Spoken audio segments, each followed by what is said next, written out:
In this video, I'm going to show you how you can download and install Scratch so you can start learning programming.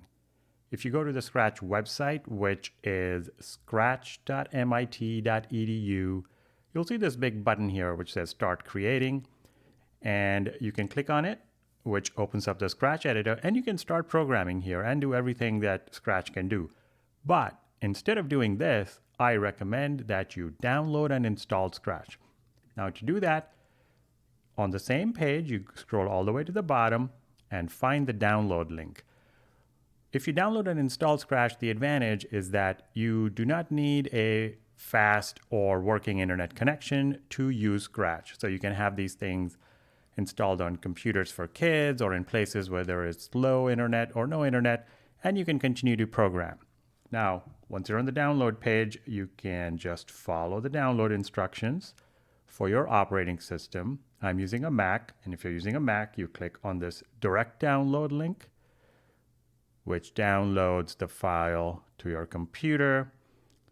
Then you open that file, drag and drop Scratch into the applications folder. Type in your password. Don't look while I'm typing.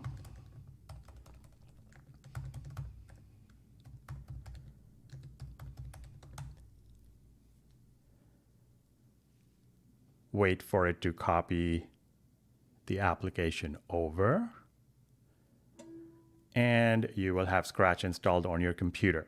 Now, these steps may be slightly different if you're on Windows, but they should be pretty straightforward. To verify that you have Scratch correctly installed, you go to your applications folder and look for Scratch. There it is. Double click it and see if it opens up.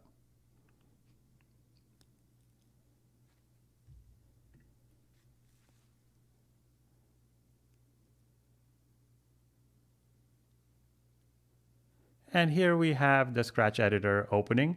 The first time you run Scratch, it will ask you if you want to share data with the Scratch team. I am going to go ahead and share the data. This helps the Scratch team improve Scratch. But you can choose any option here that you want. So once this is done, here we have the Scratch editor.